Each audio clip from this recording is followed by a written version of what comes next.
This is architecture, and I'm just doing a quick presentation on how I did some of the fills and the effects on the last track, Needs, featuring the MPC2000XL.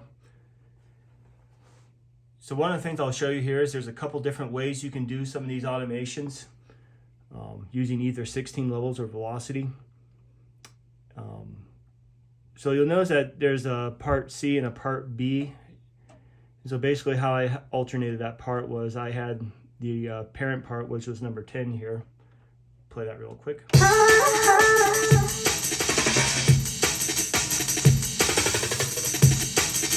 And one of the things that you will have heard there is kind of like a chromatic sweep on that snare, and that was all done, I believe, on this channel here. Just pressing go to and scroll back to the event.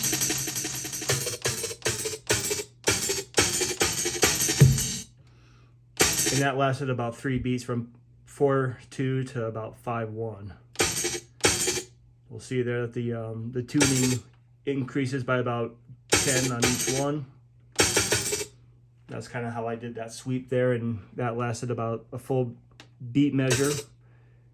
Then it went up to 50, 60, 70, and then I alternated. So that was about a half measure of that track was the chromatic sweep there.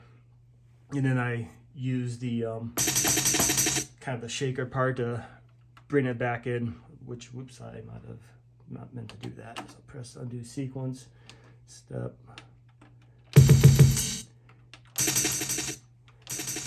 And that shaker was triggered every 16th note. Play the whole thing back over.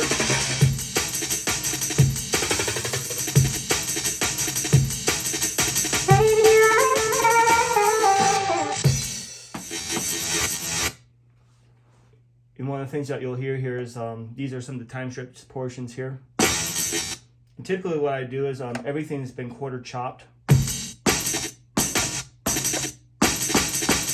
That's the note I time stretched. Did a 200% time stretch on that, and then I also did a reverse time stretch. And both of those are set to note off. That's the other thing I should mention too, that all of these sounds are mono trigger.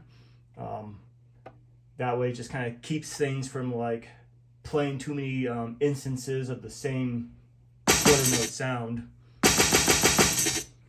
Playing in the sound again will terminate the same sound and keep things from getting messy and overlapped in places where you don't want it. Another thing you can do too is if you go into program here, drum one, parameters, one of the things you can also do is you can have cutoff channels where I can cut off my snare with a kick, and I'll just, you press the note you want it to be a cutoff. That's the mutes here. So every time that kick comes in, the snare will terminate, and you can either do it with two different pads. You can either do your first pad, your third pad. That way you can also use that to control and dial in how much overlap you want on that snare. So this is just kind of a quick overview of this track. Play part B here. So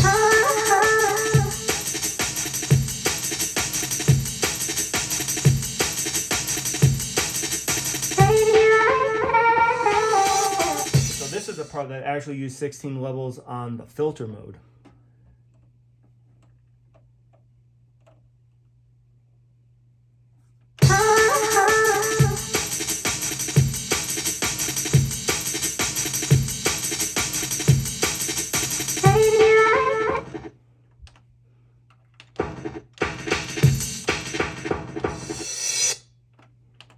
So you'll notice here that this channel was off, and I just actually had this on a whole different channel here.